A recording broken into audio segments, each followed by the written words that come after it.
Before Central Park became a park, it was a place where people lived, worked, prayed, and argued over land that others wanted to control.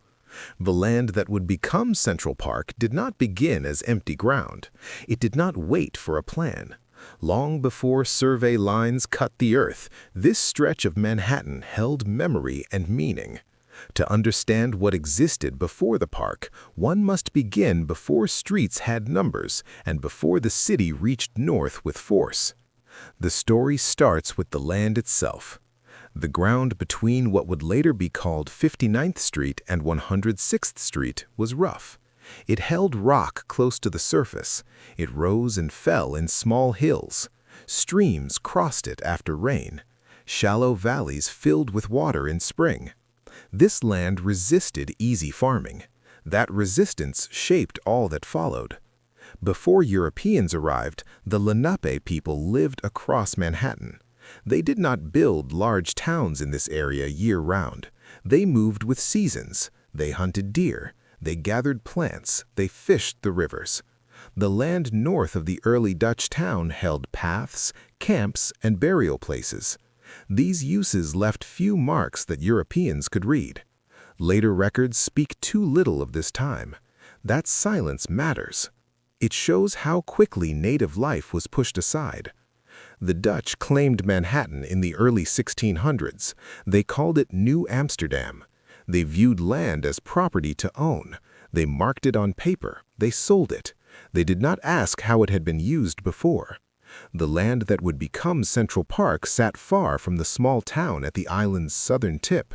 For many years, it remained outside daily life. By the late 1600s, English rule replaced Dutch control. The city grew slowly. Farms spread north. The future parkland became part of this farm belt. Deeds from the 1700s show plots owned by families with English and Dutch names. They raised pigs and goats. They cut wood. They quarried stone. The soil did not reward grain crops. That fact shaped settlement patterns. The land's poor farming value gave it a strange role. It was close to the city, yet not useful to wealthy landowners. This made it cheap. Cheap land attracts people with fewer choices. This fact would shape the greatest conflict tied to this ground.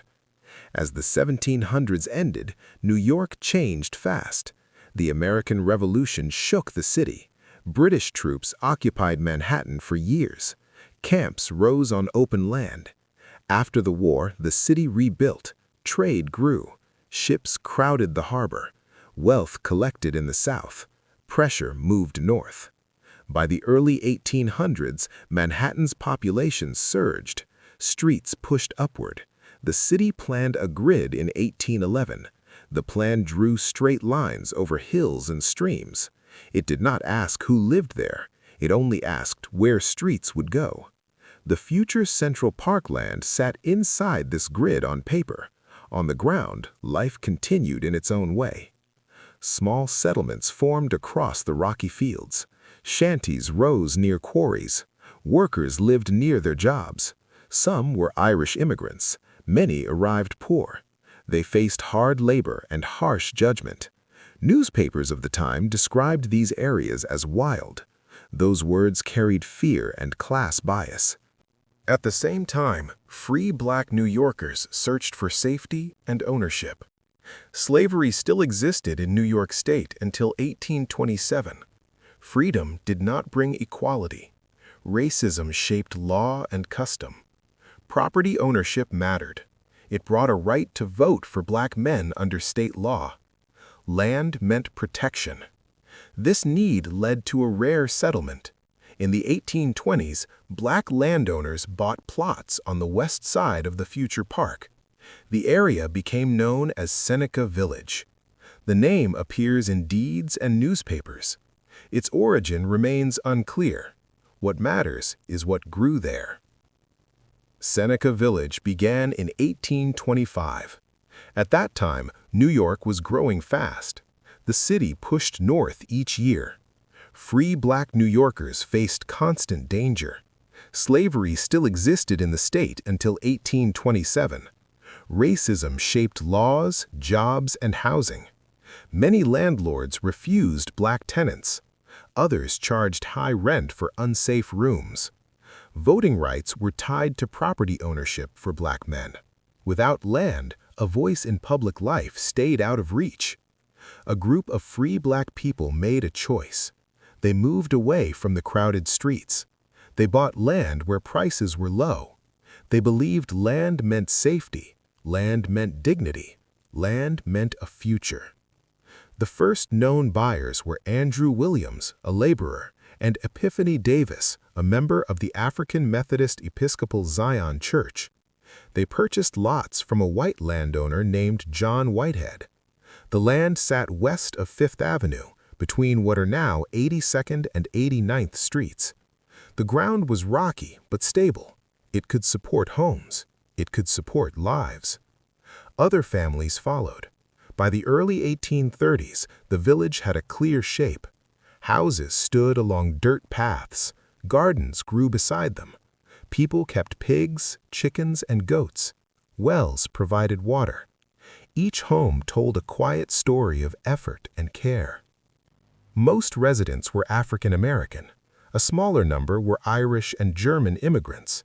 They lived close to one another. They shared the land. They shared risks. They shared daily work. This mix made the village unusual for its time. Property records show that many black residents owned their homes. This mattered deeply. Ownership brought pride. It brought legal standing. It allowed black men to vote in New York elections since the law required property worth at least $250. Seneca Village gave that chance to men who would have lost it elsewhere. Life in the village followed a steady rhythm. Adults worked in the city as laborers, cooks, drivers, and craftsmen. Women worked as laundresses and domestic workers. Some families took in boarders. Children attended school when they could. The walk to the city took time. The distance protected the village, but also isolated it. Religion shaped daily life. The African Methodist Episcopal Zion Church became a center of faith and order. It served as a place for worship, meetings, and learning. The church helped settle disputes. It helped families in need. It offered comfort during illness and death. Another church soon appeared. All Angels Episcopal Church opened its doors in the 1840s. It welcomed black and white parishioners. This church also ran a Sunday school. Children learned to read and write there. Education held great value in the village. Many parents saw learning as a path to freedom that could not be taken away. The 1830s and 1840s brought rising tension. New York's population exploded. Wealthy residents wanted open space. Reformers argued that parks improved health and morals. They pointed to cities in Europe. They called for a grand park in Manhattan. Maps began to change. Surveyors walked the land. They measured hills and streams. They wrote notes. Few spoke to the villagers. Plans formed far away from their homes. At first, the idea felt distant. Seneca Village had survived neglect before. Residents continued building their lives. More houses appeared. The population grew. By the early 1850s, about 225 people lived there. Families stayed for years. Children grew up and married. This was not a temporary camp. It was a settled place. Census records show stable households. Many residents lived there for a decade or more. This stability mattered. In a city known for movement, Seneca Village offered roots. The village also faced internal challenges. Poverty touched many homes. Jobs were uncertain. Illness spread fast in summer months. Without city services, residents relied on each other. They formed informal support networks. Neighbors shared food. Churches raised funds. These acts kept the village alive. Conflict with outsiders increased. Some nearby landowners complained. They claimed the village lowered land values. They painted the area as disorderly. These claims lacked proof. Records show low crime. They show organized households. Still, the words carried weight. By the mid-1850s, the park plan gained force. The state approved the creation of Central Park in 1853. The chosen site covered Seneca Village. The law allowed the city to take land through eminent domain. Owners would receive payment, tenants would not. For villagers, this news arrived in fragments. Notices appeared. Officials visited. The language felt distant and cold. The land that brought safety now placed them in danger again. Some residents fought back. They argued their rights as property owners. Court records show claims filed for fair payment. Assessments followed. Many offers came in low. Some families accepted.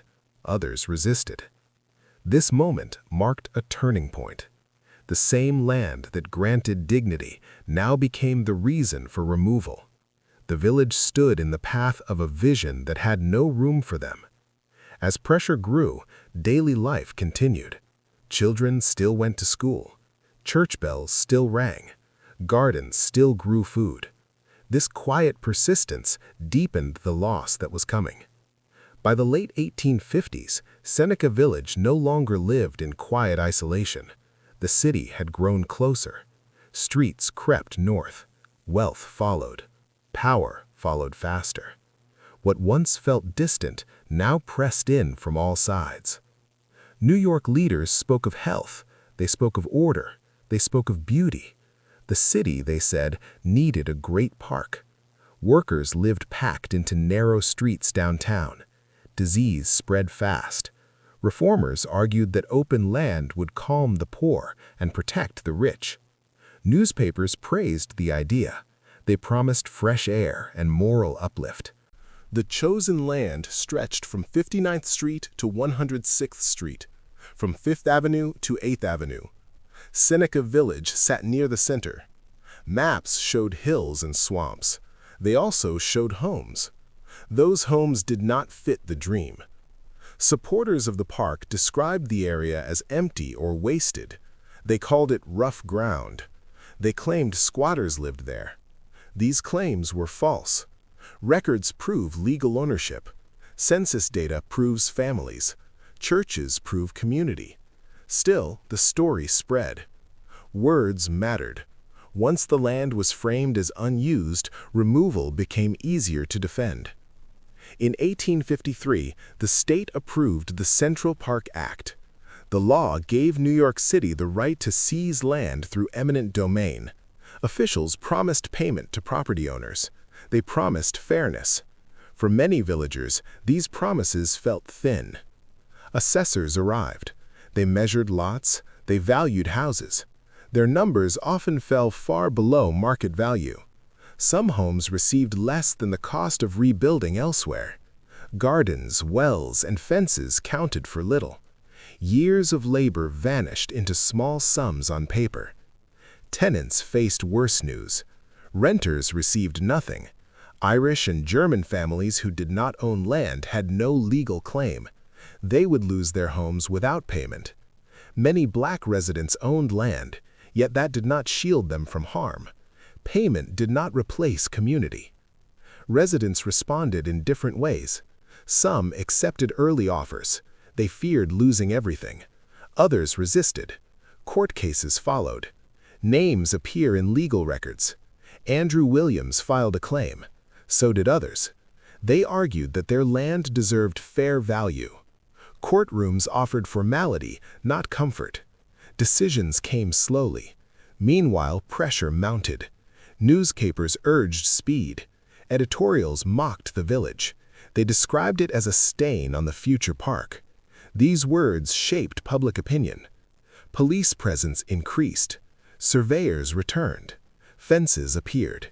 Each sign reminded villagers that time was running out. Church leaders tried to hold the community together. Services continued. Sunday schools stayed open. Meetings discussed options. Some families planned moves to other parts of the city. Others looked farther north. A few hoped the plan might change. It did not. By 1856, eviction notices became firm.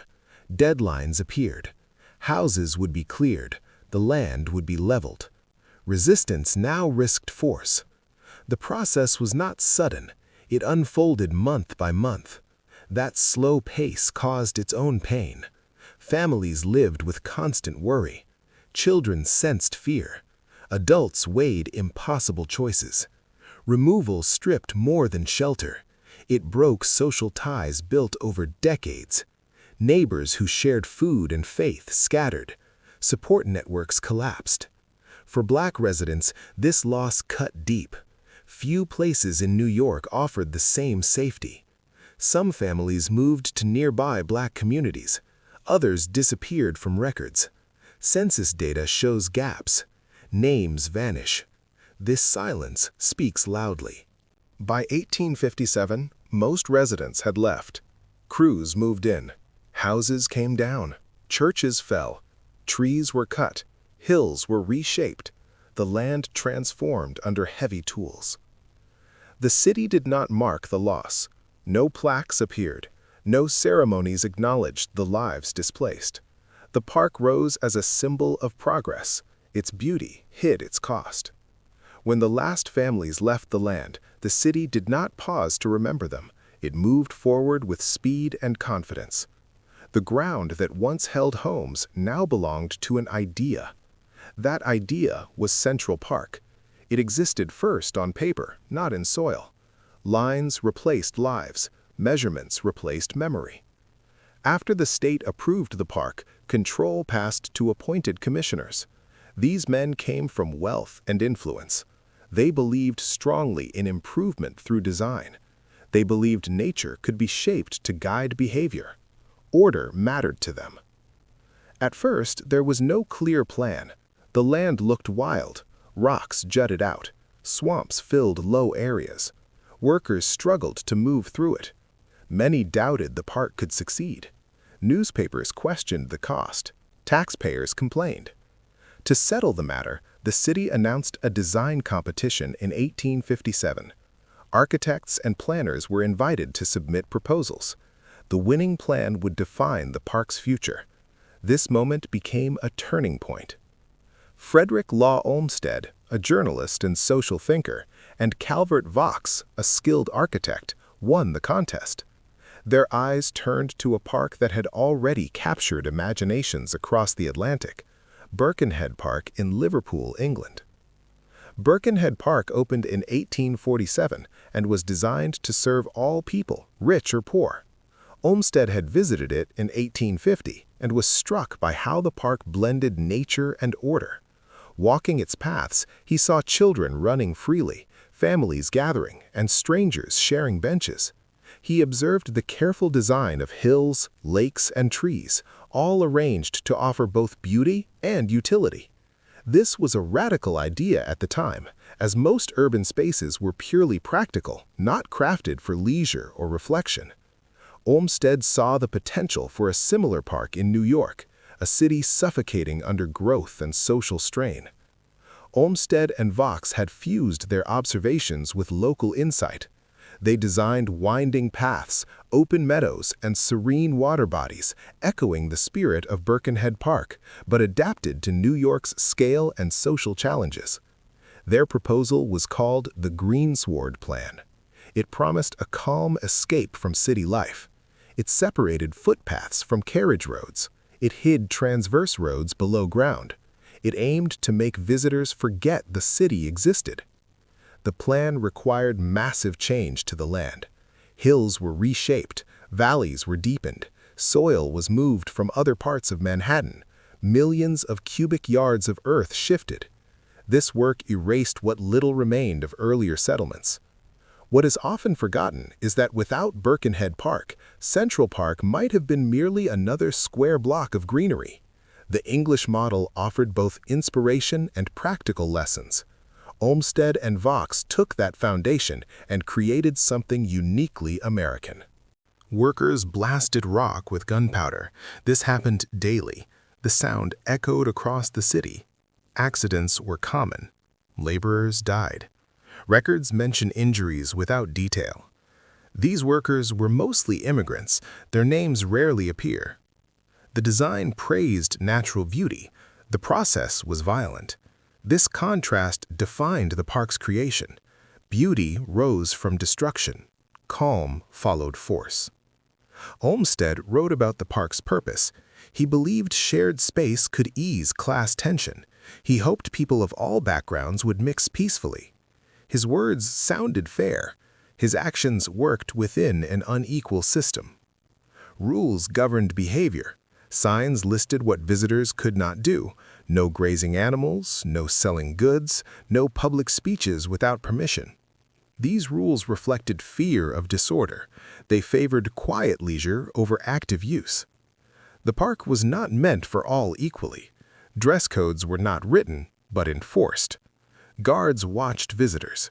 Those who looked poor faced scrutiny. Those who lived nearby but lacked wealth felt unwelcome. Meanwhile, the memory of what existed before faded fast. Maps no longer showed Seneca Village. Official reports described the land as vacant before construction. This was untrue. Repetition buried truth. The park opened in sections during the late 1850s and early 1860s. Visitors praised it. Artists painted it. Writers celebrated it. Few asked who had paid the hidden price. Some former residents returned as visitors. They walked paths that crossed their former streets. No markers told their story. Silence replaced acknowledgement. The city framed the park as progress. Progress became a shield against criticism. This framing lasted decades. It shaped how history was told. Yet, documents remained. Church records still listed former addresses. Court papers preserved testimonies. Archaeology waited. As the park grew popular, it reshaped the city around it. Property values near its edges rose. Wealth gathered there. This outcome had been predicted. Some had pushed for the park for this reason alone. The benefits flowed upward. The costs had flowed outward. This pattern repeated across the city in later projects. By the time the park reached completion, its origin story had hardened. It began with vision, not removal. It began with beauty, not loss. This version entered textbooks and tours. Some families moved to Brooklyn or New Jersey. Ferry records and church transfers suggest this pattern. Distance offered safety. It also broke community ties. Irish families faced similar pressure. They crowded into tenements near docks and factories. Disease spread fast in these places. Cholera and typhus were feared. Death records rose. The loss of space had consequences that reached far beyond the park boundary. Former residents of the parkland sought rooms in already packed neighborhoods. Rents were high. Jobs were uncertain. Land ownership was rare. The shield they once held was gone. Church leaders tried to help. They used networks built over years. They found temporary shelter. They shared food. They wrote letters. Their records show strain. Requests for aid increased. Funds fell short. The city did not track these outcomes. Official reports measured costs and timelines. They praised efficiency. They did not measure human loss. Public memory settled into a narrow path. The park became proof of civic pride. Tours focused on bridges and lawns. Guidebooks praised vision. Silence filled the gaps. During the early 1860s, the city faced crisis. The Civil War brought strain. Jobs shifted. Prices rose. Tension grew. In 1863, violence erupted during the draft riots. Black New Yorkers were targeted. Homes burned. Churches were attacked. Many fled. This violence did not stem from the park alone, yet the loss of safe communities made harm worse. Seneca Village had offered distance from crowded anger. Its removal narrowed escape. Some former residents appeared in later records as laborers or domestic workers. Their earlier status as landowners disappeared from view. Social mobility stalled. A few fought back through memory. Descendants told stories. Churches kept lists. These acts mattered. They kept truth alive within families. By the late 1800s, the park stood fully formed. Trees grew tall. Paths wore smooth. New generations forgot what lay beneath. School lessons praised achievement. They did not ask hard questions. The absence shaped attitudes. Removal for public good became easier to justify. The park became a model. Later projects followed similar paths. Poor areas were cleared. Promises were made. Costs fell on those with least power. The land did not forget what happened. It held on in silence. Years passed after the park took shape. Grass covered scars. Trees grew where homes once stood. Visitors walked paths without knowing what lay below, yet the ground kept its record. Workers noticed signs during early maintenance. Old stone walls appeared after heavy rain. Bits of brick surfaced near slopes. Broken dishes turned up in soil. These finds were not rare. They were ignored. Park managers focused on order. They filled holes. They cleared debris. They did not ask questions. The park had a story already. New details felt unwanted. Maps from the early park years showed odd curves and slopes. Some followed natural features. Some followed old property lines.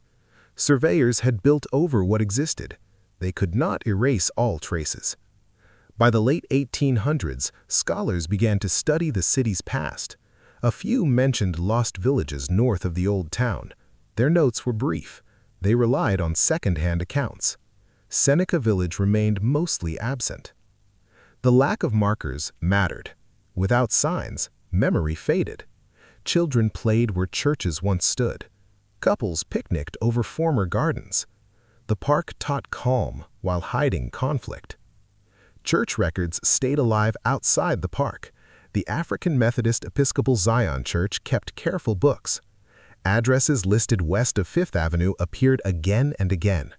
These entries told a clear story. A stable community had lived there. Census records confirmed this pattern. Families stayed in the same place for years. Occupations shifted, but homes remained. This stability contradicted claims of squatting. Facts waited in archives.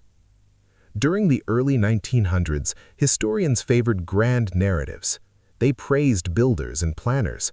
They rarely studied poor communities. This choice shaped public history. Archaeology did not enter the park at first. The ground was sacred to design. Digging felt wrong. The past stayed buried. Small moments still broke through. During utility work, bones were found. These were human remains. They came from old burial grounds tied to churches. Workers reburied them quietly. No ceremonies followed. These discoveries raised questions. Who lay there? Why had they been forgotten? Answers did not reach the public.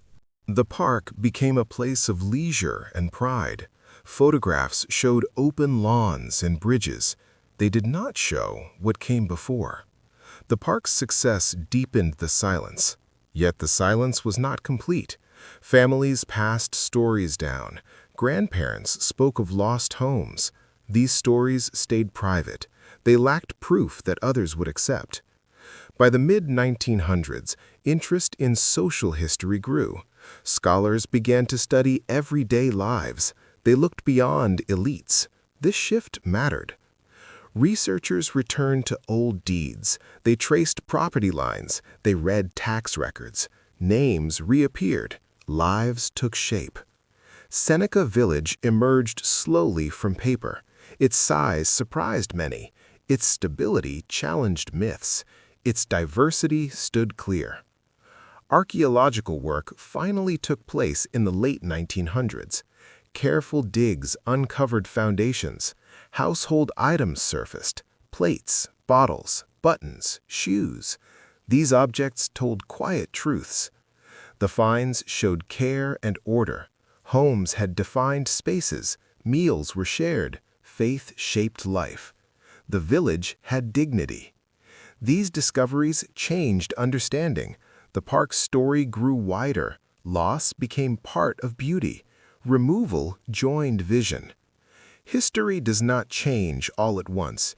It shifts slowly, pushed by patience and proof. By the early 20th century, New York had grown into a vast city. Skyscrapers rose, subways ran under streets. The park remained a calm center. People spoke of it as timeless. That word hid much. A small number of historians began to ask older questions. They looked past official reports. They read land deeds. They studied church books. They compared maps from different years. Gaps appeared. Those gaps demanded answers. These scholars noticed something simple and troubling. Early descriptions of the park site did not match records. The land was called empty, yet tax rolls listed owners. It was called wild, yet census lists showed families. This conflict mattered. The idea of progress had shaped earlier history writing. It praised achievement. It ignored cost. This approach was common in the 19th century. Cities wanted heroic stories. They did not want stories of harm tied to success. As methods changed, attention shifted to everyday people.